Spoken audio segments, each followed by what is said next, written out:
Okay, class, good afternoon. Let's start our recording. So, good afternoon, everyone. So, our report for today is about solidarity. Solidarity is described as a many group of people. In other words, it refers to people who live with the four colonists, define new borders, and began to occupy the land. So, to further discuss about Tubanen and the Tubanen tribe, here we have our classmates. So, magandang tanghali sa ating lahat. Ako po si Bong. Ako po isang Tubanen. Alam ko po yung mga tradisyon, kultura at mga sayaw ng isang Tubanen. Kakaiba po ang Tubanen sa lahat ng mga tribo. Halimbawa, yung kanilang paniniwala sa Diyos. At saka, kapag ang isang Tubanen ay nagkasala, ay umaalay po kami ng isang manok at saka itlog sa isang puno at sa isang bato. Marami po salamat. Okay, Mr. Boss, I will ask you a question. Since you are a Tubano, so how would you describe the people in your village? How can you explain their characteristics, the way they greet their loved ones, or those people that who visit in their village, in your village? Thank you for that wonderful question, ma'am. So, first of all, I'm a Subanen and I'm proud to be a Subanen 100%. So, ugali po ng isang Subanen ay very respectful, hospitable, and loving. Thank you so much. Yun lang po ang aming report about sa Tubanen. Maraming salamat. Okay, that's it. Class dismissed. Bye now. Thank you.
daw kanatong tanan.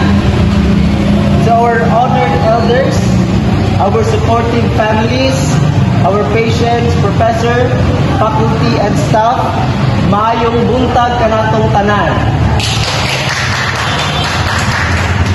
As the sun rises over our ancestral lands, so too does a new chapter begun. Today, I am a Subanin boy, stand before you. This moment is just not mine. It is a testament to resilience of our people and the unwavering support of our community. Let us show the world that a Subanin boy, a Subanin girl, armed with knowledge and wisdom. Ipahuyag ta ang pasalamat ha mga diwata, ha mga gibalay hatanay nagasa.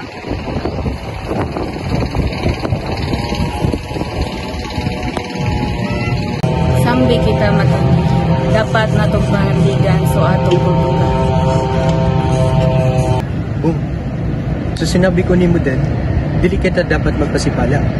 Dapat atong pagmalakihan ini. Proud ako nga Subanin! Anak, ang ating kultura ay nabubuhay hindi lamang sa ating pananamit, kundi sa ating puso.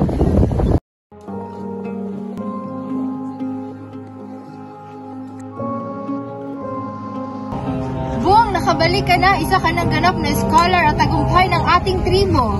Narinig namin ang iyong mga pagsubok, ngunit hindi ka sumuko.